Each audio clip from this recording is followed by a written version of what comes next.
most important game of round 9 in the FIDE Grand Swiss, which is the last two tickets to the FIDE candidates, was between Hikaru Nakamura and Fabiano Caruana.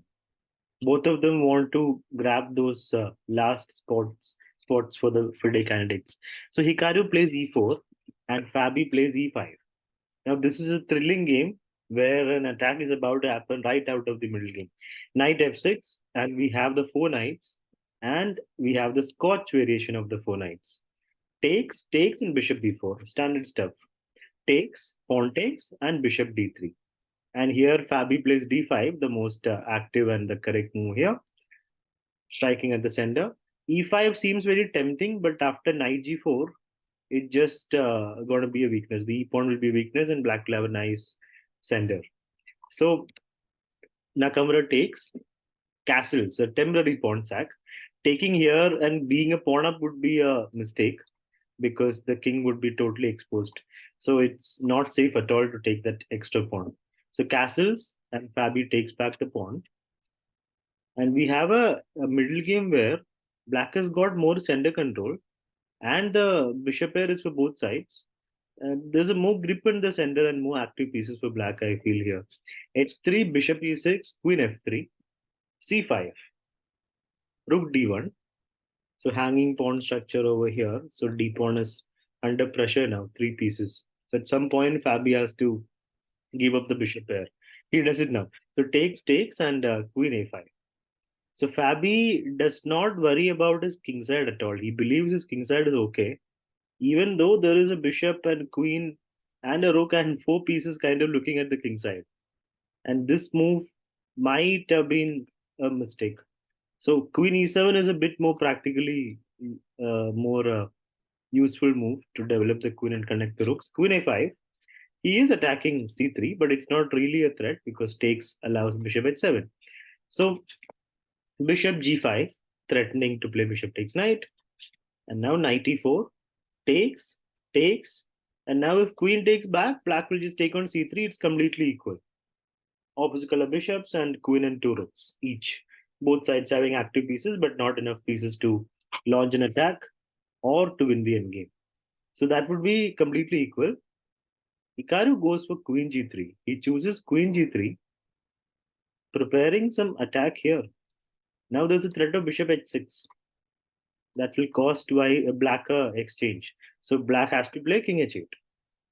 And now comes a4. Just gaining a little space. So it's a very useful move, this a4, because a pawn was kind of hanging, even though that would be risky to take. It was hanging. The rook was not able to move. So now after a4, if the queen moves, the rook would be able to move. Rook e8, rook d6. The problem here for black is the d file is firmly with Nakamura, because you can't play rook d8, it's a free rook.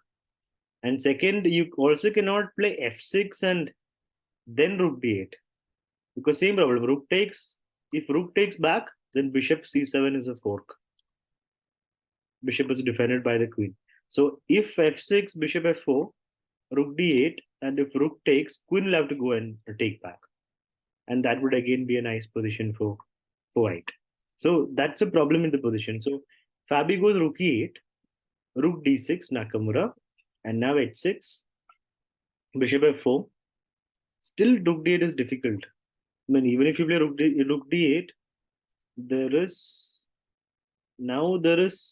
three pieces in the attack. This rook is looking just like a normal lifted up rook, but it is keeping an eye on the king side. There are ideas here. There are three pieces aiming the king side.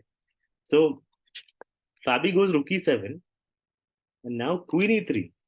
Hikaru is directly saying, I'm going to sacrifice a bishop on h6. What are you going to do about it? Fabi says, I'm going to ignore it. Fabi just calls Hikaru's bluff. Or was it a bluff? Was Hikaru bluffing to take on h6? Generally, in such cases, if the queen is away, it's very risky for the defending side. Here, is it worth it to sacrifice?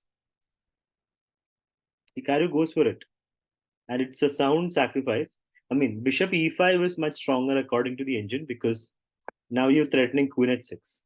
And if you go king h7, just queen takes. And if you go f6, then bishop takes. So it's a, and if you go king g8, then queen g3, and you can't defend all the threats. So bishop e5 is stronger, but how can you resist bishop takes h6? Takes, of course, you can't take back because takes back, queen takes, and after king g8, queen g5, if you go to h8, you will lose back the rook after queen f6. If you go to f8, then queen f6, threatening mate. Wow, what do you do? If you move your king, what about king e8? Ah, then still mate. King e8 is still mate. Queen h8 is mate. So you'll have to save, do something like this to make space for the king. Rook e8. Then comes a nice little move. Rook takes, and queen h8, winning back material. So that is a long line, but it is something Hikaru is more than capable of calculating. So he took his time before. Yeah, here he took 15 minutes to play queen e3, and now after rook c8, he again double checked everything for sacrificing the material. And Fabi needs to burn a lot of time here, but no, he just played f6. He had calculated before that he cannot take the line we just saw. So now f6, and Hikaru is basically a pawn up. He can retrieve the bishop, but that's probably not enough because the pawns are doubled here. So what does Hikaru do? He takes one more pawn. This is not really a discovery; it's a pin.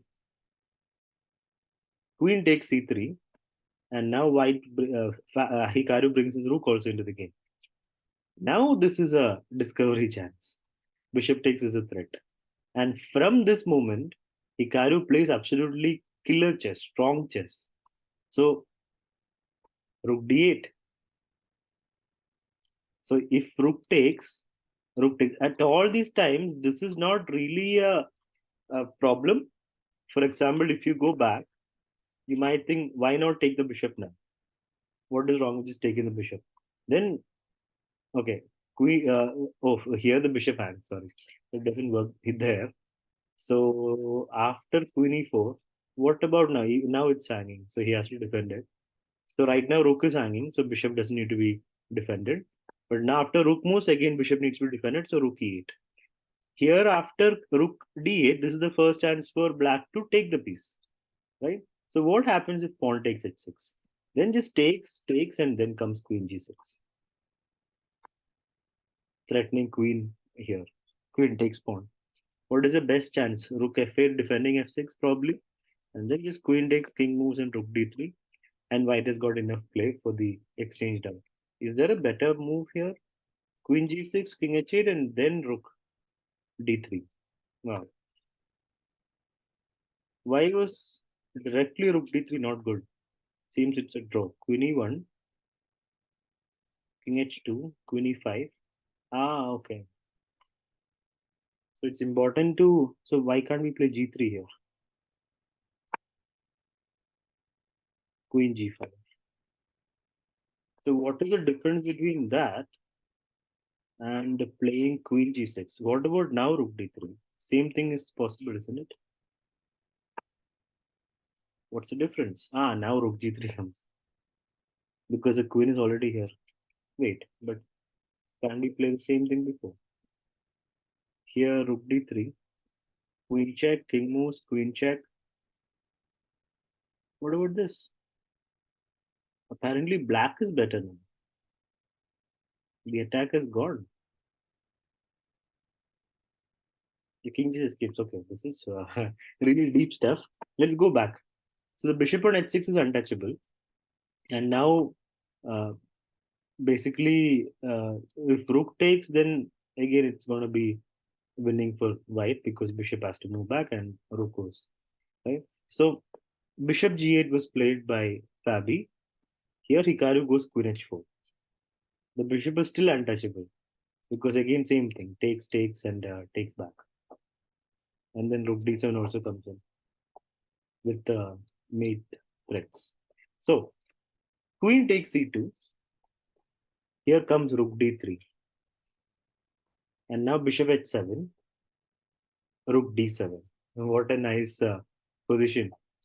The rook is basically asking black's rook to move away, so that rook takes rook is possible. So what do you do? If you take here, then takes. Hikaru gets what he wanted. And if you do this, still Hikaru gets what he wanted. And when bishop moves away, then bishop takes, king takes, and the attack is too much. For example, here if you play rook takes, bishop has to block. Now this sack is possible. King takes, queen g3, and when the king moves, you will take on g8. It's mate. If you go to h7, same thing. If you go to, yeah, here it won't be mate, but material is even, and we have the attack. So that is the idea here. So g5, correct move by Fabi. Now the queen can go to h5, but then wow, then queen c1, king moves, and queen f4 check.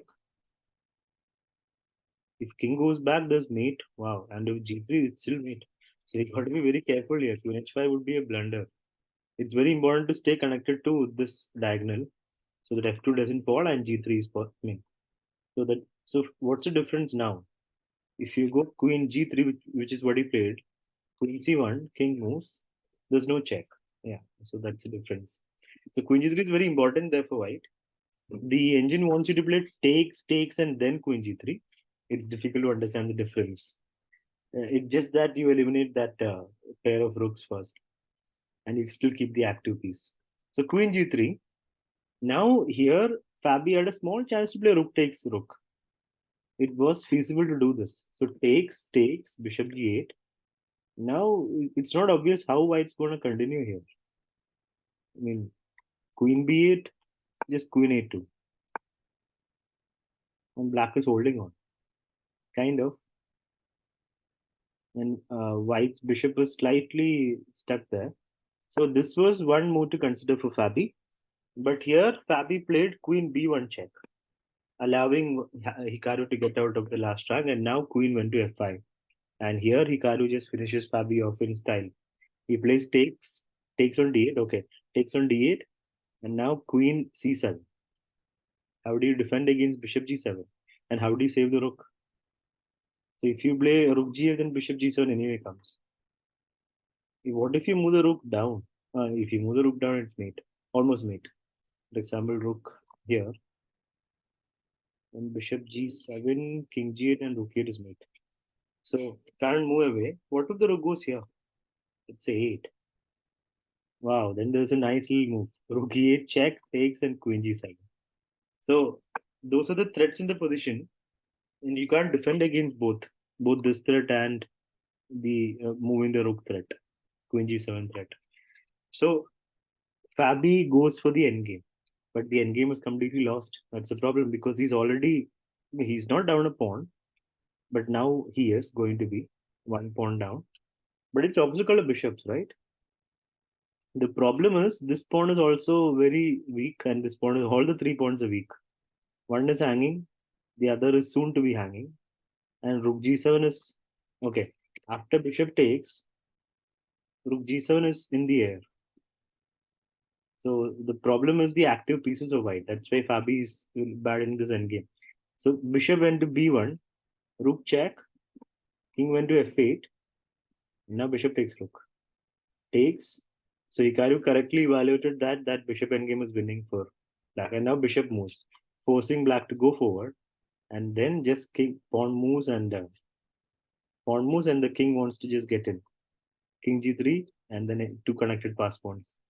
Pawn c4, king moves, bishop defends the pawn, and after bishop d2, Fabi called it a day because two connected pass pawns and the king is going to come and help the pawns. So that was a nice win for Hikaru, which propels him to 7.5 out of 10. Today was a 10th round. So one more round left, and the top two of this tournament will go to the candidates.